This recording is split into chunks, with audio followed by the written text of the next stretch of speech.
جزاک اللہ شکرا جزیلا وآتاک اللہ علما نافعا۔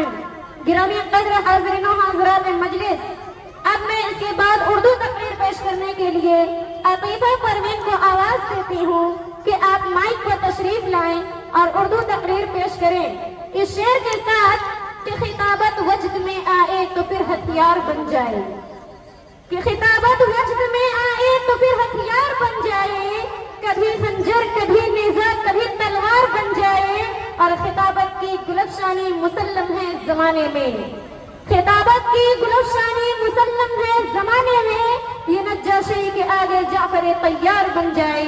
عطیفہ سلمہ مائک۔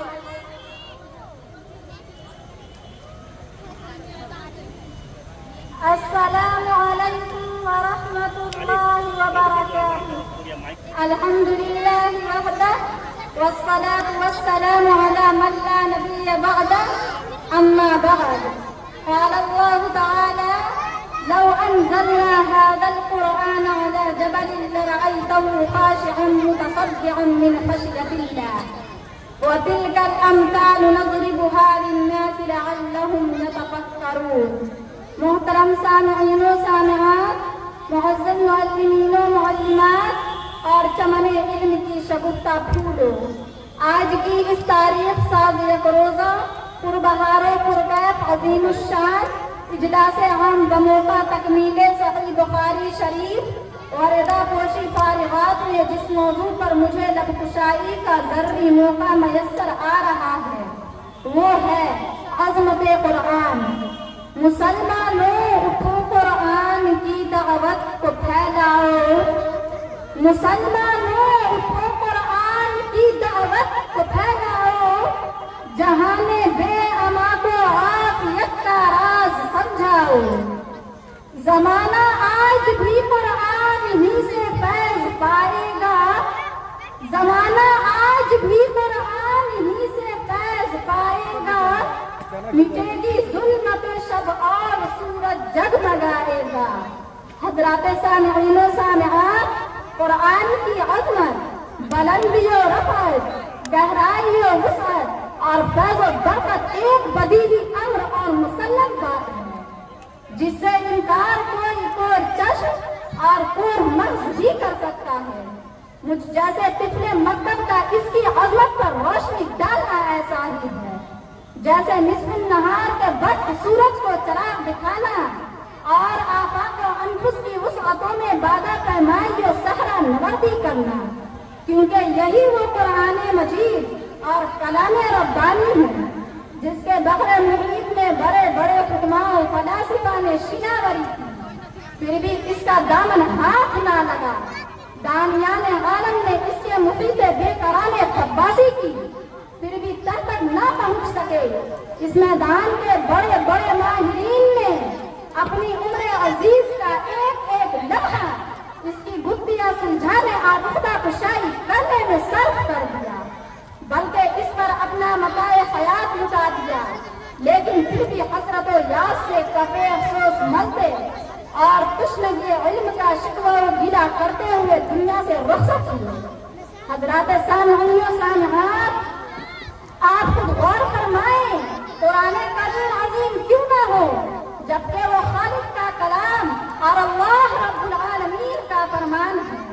قرآن کریم ایک ایسی زندہ و جاوید کتاب ہے جو انسان کو لدنی علم اور ابدی سعادت سے بہرہ کرتی ہے۔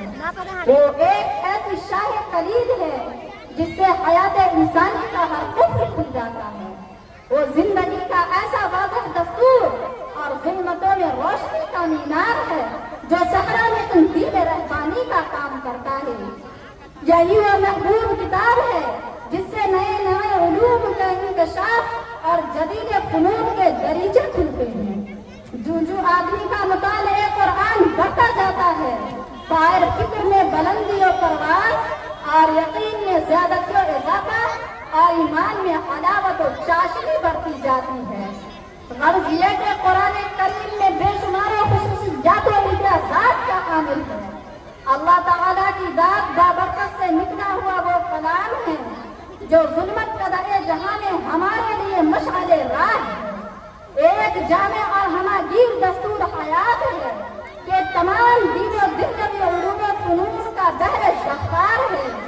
इंसानियत के लिए आईना रूह व हिदायत और मनारा नूर है।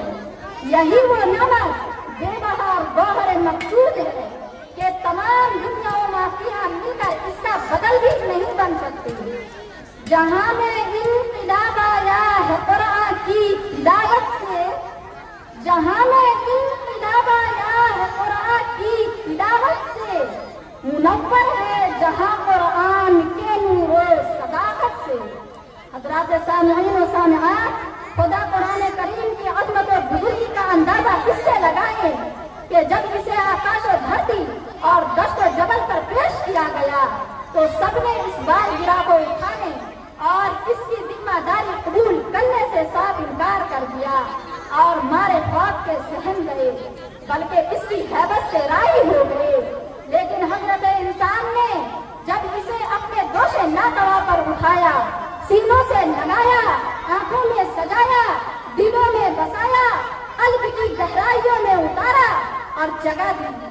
अगर यकीन न आ रहा हो बल्कि हमारी बातों में मुबालगा आराई और नक्काजी की आमेज़श और गुरु का रंग रोगन नजर आ रहा हो तो कुरान की आयत पढ़ो, इन्ना अरज़ना अल-अमानता अलस-समावाति वल-अर्ज़ि वल-जिबाल फ़अबैना अन यहमिलना व अशफ़क़ना मिन्हा व हमलहा अल-इंसान इन्नहु काना ज़लूमन जहूला। यही वो कुरान है जिसे अगर किसी पहाड़ पर उतारा और नाज़िल किया जाता तो मारे डर और हैबत से इसका दिल शक्ल सीधा पड़ जाता और वो खशियते लाही से दबकर रेजा रेजा और पारा पारा हो जाता। फिर भी इसका तहम्मुल हरगिज़ न कर पाया। लौ अनज़लना हाज़ल कुरआन अला जबलिन लरअयतहु खाशिअन मुतसद्दिअन मिन खशियतिल्लाह व तिलकल अम्साल नज़रिबुहा लिन्नास लअल्लहुम यतफ़क्करून। अज़मत कुरान के ये चंद नमूने, इसकी झलकियां कुछ नकूश है जो गोशे गुजार किए गए।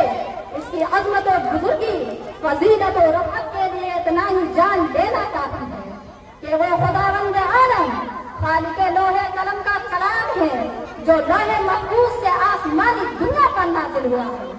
वो तमाम उयूब बड़ी नक़ाइस से पाक है।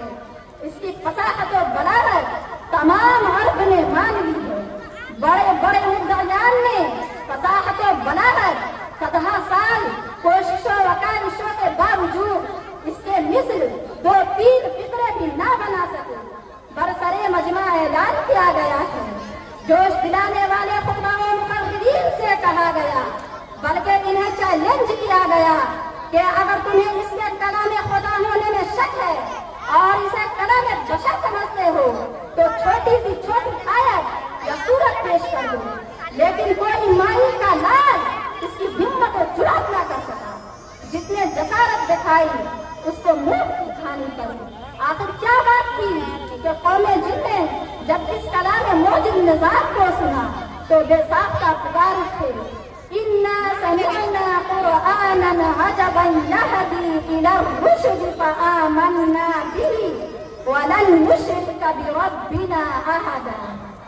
हज़रात सामिईन व सामिआत, बयान करदा हक़ाइक़ व मआरिफ़ और मुसल्लमात व बदीहात के बावजूद अगर कोई कुरान की अज़मत का कायल न हो और तमाम कलामों पर इसकी बरसरे तस्लीम न करे बल्कि शक व शुबा में पड़ा रहे तो ऐसे शक के रोगी और दिल के मरीज को चाहिए कि किसी गंदी नाली का कीचड़ चाट कर मर जाए। क्योंकि ऐसे लोगों को जो अल्लाह के कलाम पर यकीन नहीं करते, इनमें इसकी जमीन पर जीने चलने फिरने और इसकी अता करदा नेमतों को इस्तेमाल करने का कोई हक नहीं।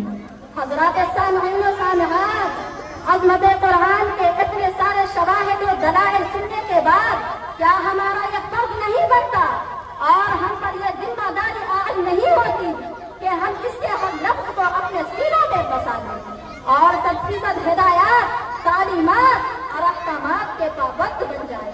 वक्त की तंगी और किल्लत की वजह से मैं अपनी तकरीर इस शेर के साथ मुकम्मल करना चाहती हूँ कि हर लफ्ज़ को सीनों में बसा بنے بات، ہر لفظ کو سینوں میں بسا لو تو بنے بات، طاقوں میں سجانے کو یہ قرآن نہیں ہے۔ وما علینا الا البلاغ، والسلام علیکم۔